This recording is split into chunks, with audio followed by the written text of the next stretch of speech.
Debbie Wasserman Schultz, why does she keep winning? Sorry, I missed the details of the last primary.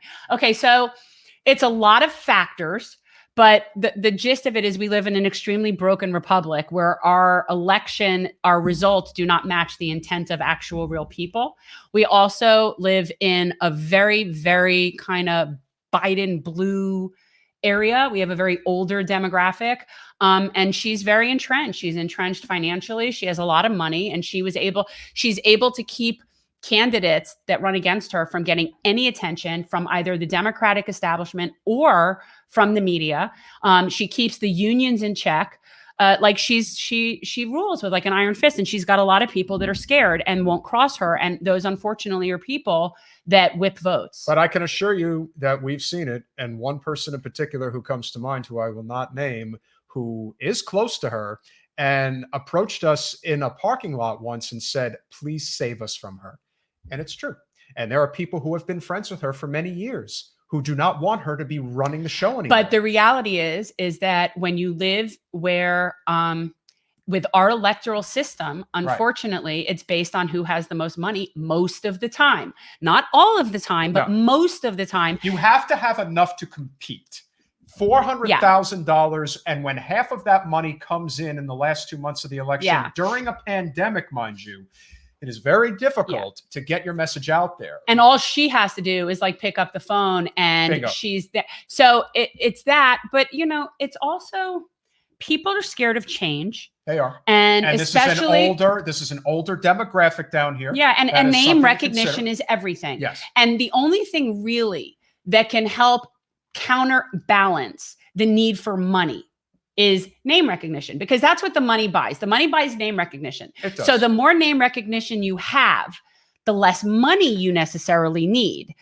I mean, that's what we're dealing with. Yes. And what she can afford to do also is get into, so we have a lot of condos, a lot of high rises that we can't canvass, even pre-COVID, places that we can't get into, certain gated communities, certain buildings. And we were pretty strategic about being able to make connections within those buildings. Yeah, but there's still, and even so, but a lot of them have, and they have rules against it and whatever. And one of the things that money gets you is mailers, and mailers get into all of those buildings that we can't canvass. Right. So we were able to do one mailer. Debbie could do as many as she wants.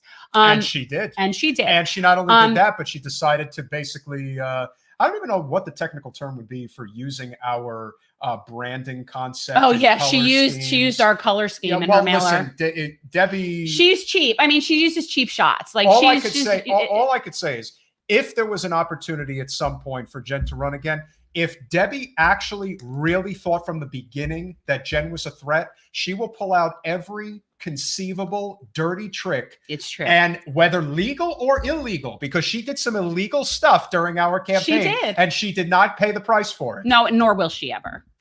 Well, you never know. No, because we know she'll throw other people under the bus to take it. So. Which is what I've always suspected. You see, the reason why, and I will conclude with this, Ernie, the biggest reason why I think Debbie sits where she sits, despite all of her negatives and how she drags down the Democratic Party, especially in this state, she was the head of the DNC for 6 years. Yeah. And when you are the head of the party for 6 years, you know all the secrets. You know where all the bodies are buried. You know everybody's dirty laundry, and you basically have them wrapped around your finger.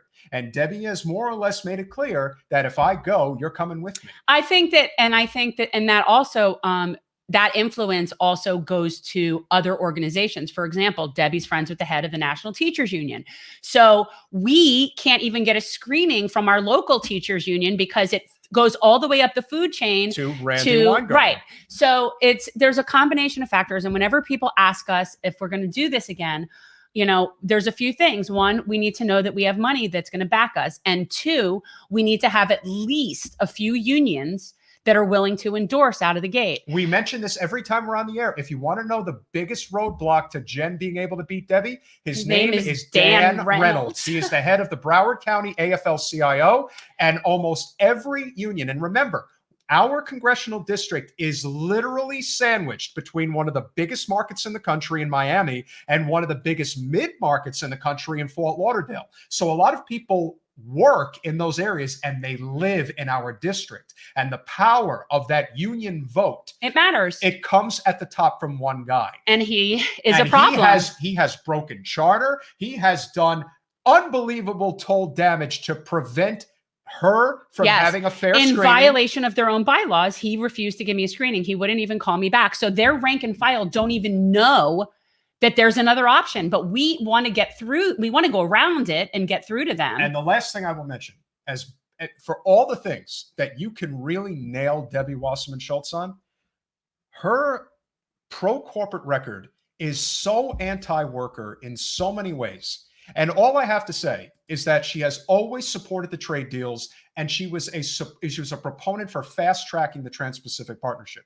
If you are in labor and you support somebody like that, don't ever speak again about how you care about workers' rights, because you don't. Well, that's the difference. And this is where we see the distinction between labor and union. Correct. Because union is being run by a handful of people at the top, just like any organization.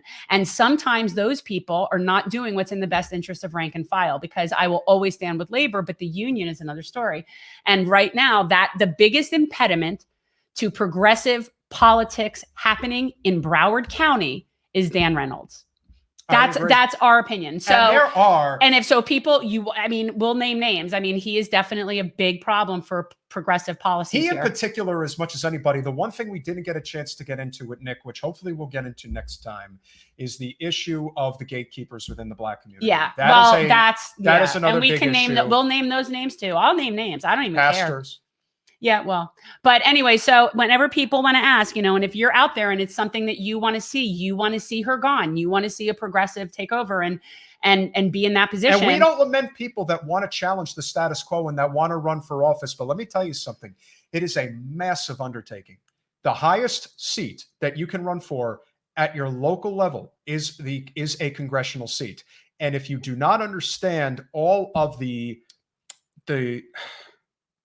convoluted components that go it's complicated. And Broward happens to be one of the worst in the country. We as told by that guy who said, "Oh yeah, you guys in Broward." This is a person who goes all over the United States, and we're known in Broward. Oh, you guys in Broward, you have a reputation.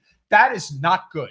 No, that is not good at all. And No. you only know what you know, because Jen, you're a native Floridian. You've lived in Illinois, Indiana, and Texas, Colorado, and you've been to a handful of different places. I am sure you would agree that while there are things that, there's positives and negatives in almost everywhere you go, there is nothing like Florida. No, it's its own animal. But I mean, so, people, if that's something that you want, if you want somebody who, is going to push those policies, then you need to get to the core of that. And the core of that is the unions and getting through that. And that's a hard thing to do. Mona, I can assure you, she's going nowhere. I'll leave on this note. Nowhere. Debbie Wasserman Schultz only has the seat that she's in right now until she doesn't have it anymore. And then she's getting nothing else, unless an appointment. Unless, look at Narrotandon.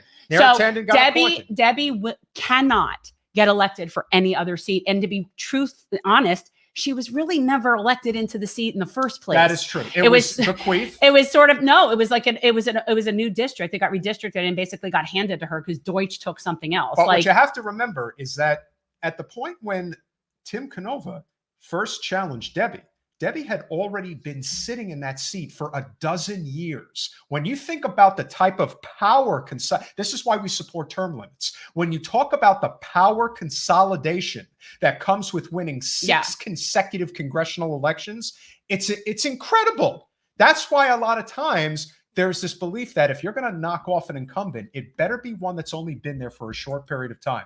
One of the reasons why somebody like Dianne Feinstein or Mitch McConnell are so difficult to take out is because they've been running it for decades and decades. They know everything.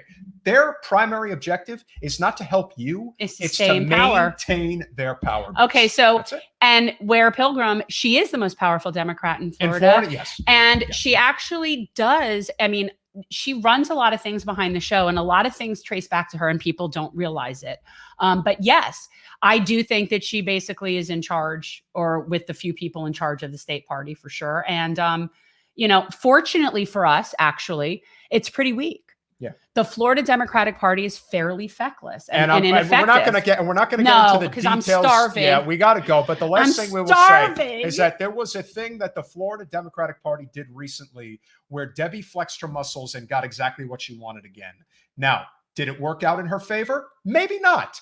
But it did show that her power may not be what it once was. It's waning. But it's still there. Now it's the question when it gets knocked off. We have to continue to build an outside strategy because electoral politics, honestly, that's the last step. A lot of other things have to take place along the way. That's how it organically happens. This is how it works. Like, we'll know that it's something that would be good for us to do when we know that it's something we can do. And that's sort of like the overall feeling. And that's what electoral politics is supposed to be. It's supposed to be organically the people that best represent their communities rising up to represent their communities. Well, that's how it's supposed to be. That's what we're about. Mr. Killjoy, Mrs. Killjoy, don't be such a killjoy. What a name. But we will leave you with this. You keep saying that. You're not going anywhere. Thanks for watching. If you want to support our mission to transform politics into service, please like this video, subscribe, follow us on social media, and consider joining our Patreon, where you'll get early access to our interviews as well as other exclusive content. Links are in the description. Peace out.